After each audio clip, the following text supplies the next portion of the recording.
প্রকৃত অর্থে কুরবানি হচ্ছে একটি প্রতীকী আমল, অর্থাৎ একটি আলামত, নিদর্শন বা সিম্বলিক এক্সপ্রেশন।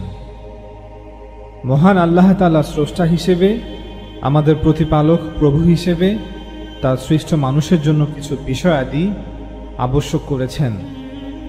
সৃষ্টি হিসেবে যেন আমরা মানুষরা পুরো সৃষ্টি জগতের ন্যায় তার অনুগত থাকি।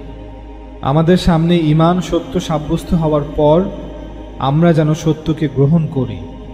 প্রকৃত ধর্ম সত্য হিসেবে সাব্যস্ত হওয়ার পর আমরা যেন তার মহান সত্তার ধর্মকে রক্ষার্থে, তার মহান সত্তার ধর্মের প্রয়োজনে নিজের জীবন ও নিজের সম্পদও কুরবানি করতে প্রস্তুত থাকি।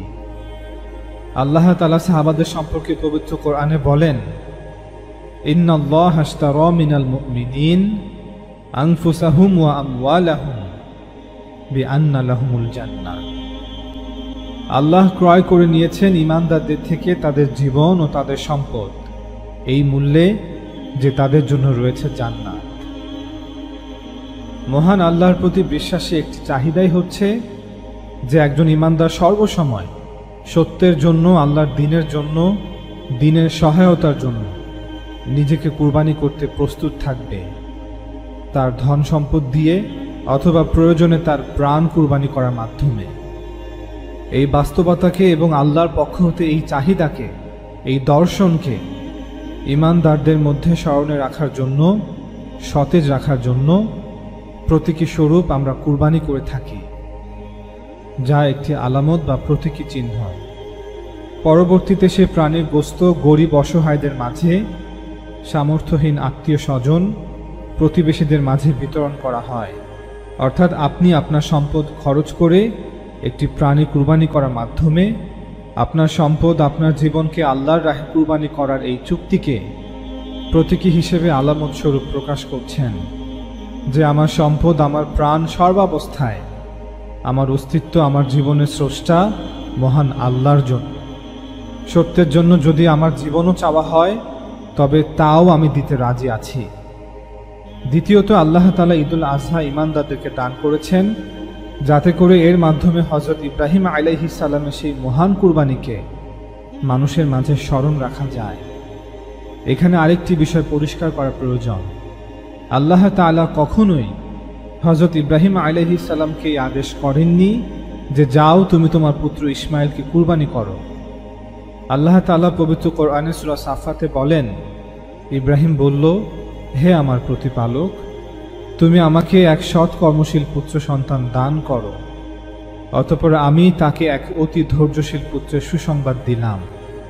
অতঃপর ইসমাইল যখন তার পিতার সাথে চলাফেরা করার বয়সে পৌঁছল, তখন ইব্রাহিম বলল, বৎস, আমি স্বপ্নে দেখিয়েছি যে আমি তোমাকে জবেহ করছি, এখন বলো তোমার অভিমত কি?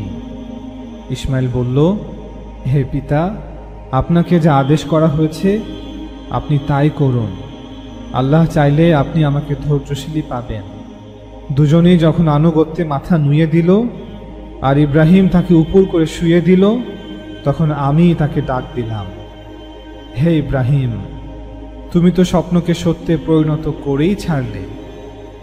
এই আয়াত থেকে পরিষ্কার যে আল্লাহ তাআলা ইব্রাহিম আলাইহিস সালামকে কুরবানির আদেশ করেননি, বরং ইব্রাহিম আলাইহিস সালাম তার দেখা স্বপ্নের আক্ষরিক ব্যাখ্যা করেছেন। তিনি আলাইহিস সালাম মনে করেছেন যে হয়তো আল্লাহ আমাকে আদেশ করছেন যেন আমি আমার পুত্র ইসমাইলকে এইভাবেই স্বপ্ন অনুযায়ী জবেহ করি।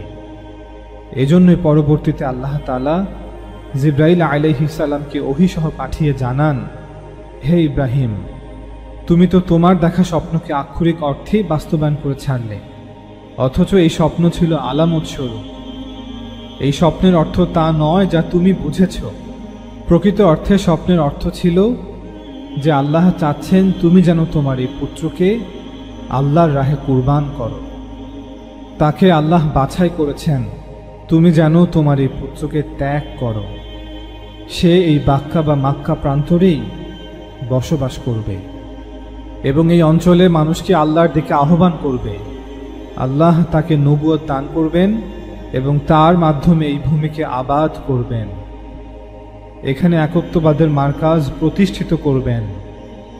অতএব তোমার এই পুত্র সন্তানকে কেনান হতে বহু দূর এই ভূমিতে এখানে আবাদ করতে হবে।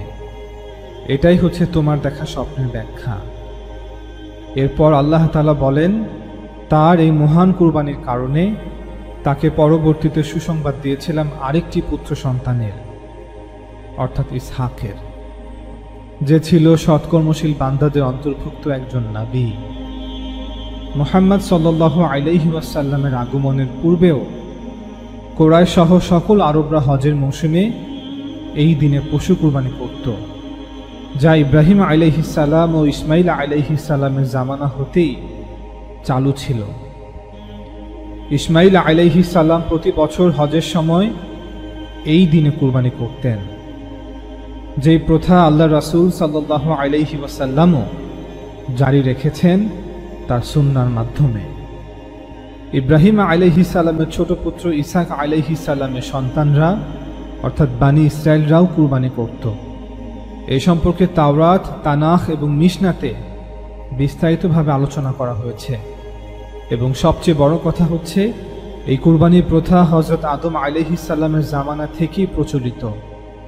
প্রত্যেক নবীরাই কুরবানি করতেন। এজন্যই আপনি পৃথিবীর যে কোনো অঞ্চলের যে কোনো ধর্মকে দেখুন, সর্বত্র এই পশু কুরবানির প্রথা অর্থাৎ এনিম্যাল স্যাক্রিফাইস খুঁজে পাবেনি। আমাদের ভারতীয় উপমহাদেশে এই কুরবানিকে বলা হয় বলিদান। একইভাবে প্রত্যেক ধর্মের আনুষ্ঠানিক উপাসনাতে অর্থাৎ সিজদা, রুকু, দণ্ডায়মান থাকা, উপাসনালয় প্রদক্ষিণ করা, না খেয়ে রোজা রাখা, এই ইবাদতগুলো খুঁজে পাবেনি। তবে যখন কোনো অঞ্চলের কোনো জাতির কাছে প্রেরিত নবীর ইন্তেকাল হয়ে যায়, অতঃপর কয়েক প্রজন্মের মধ্যেই তাদের বিশ্বাসের মতো তাদের উপাসনাতে এবং সেই উপাসনার দর্শনেও বিকৃতি ঘটে। আর ঠিক এমনটাই হয়েছে কুরবানি এবং কুরবানির দর্শনের ক্ষেত্রে। কুরবানির দর্শন বিকৃত হতে হতে একসময় মানুষ হিউম্যান স্যাক্রিফাইস অর্থাৎ মানব বলিদান করতেও শুরু করে এবং মনে করে যে পশু কুরবানি করলে ঈশ্বর দেবদেবীরা খুশি হয়, আর যদি মানব কুরবানি করা হয় তবে তারা আরো বেশি খুশি হবে। ফলে আমাদের সকল চাওয়া পাওয়া, বিপদ আপদ হতে রক্ষা মিলবে। পবিত্র কোরআনের সূরা হাজ আয়াত 36 এবং 37 আল্লাহ তাআলা বলেন, আর কুরবানির উটগুলোকে আমি করেছি শাআইরিল্লাহ, আল্লাহর নিদর্শন সমূহের অন্যতম, তাতে তোমাদের জন্য কল্যাণ আছে। কাজেই সারিবদ্ধভাবে দাঁড়ানো অবস্থায় ওগুলোর উপর তোমরা আল্লাহর নাম উচ্চারণ করো। তারপর যখন সেগুলো কাত হয়ে পড়ে যায় তখন তোমরা তা থেকে খাও এবং আহার করার ধৈর্যশীল অভাবগ্রস্তকে ও সাহায্য প্রার্থীদেরকে। এভাবে আমি সে প্রাণীগুলোকে তোমাদের অনুগত করে দিয়েছি, যাতে তোমরা তোমাদের রবের কৃতজ্ঞতা প্রকাশ করো। আল্লাহর কাছে ওগুলোর না গোশত পৌঁছে আর না রক্ত পৌঁছে, বরং তার কাছে পৌঁছে তোমাদের তাকওয়া। এই আয়াত থেকে পরিষ্কার যে আল্লাহ তাআলা কুরবানি দেখে খুশি হন না, বরং বান্দার হৃদয়ে আল্লাহর জন্য নিজেকে কুরবান করার যে মনোভাব, যে বাসনা, যে বিশ্বাস, তাই আল্লাহর কাছে পৌঁছে। আর এই আয়াতগুলো থেকে এটাও পরিষ্কার যে এই কুরবানি মূলত আলামত স্বরূপ করা হয়, যা কুরবানির এই দর্শনকে প্রকাশ করছে যে আমরা প্রস্তুত নিজেদেরকে কুরবান করার জন্য। যখন আমাদের কুরবানি চাওয়া হবে তখন আমরাও নিজেদের কুরবান করে দিব।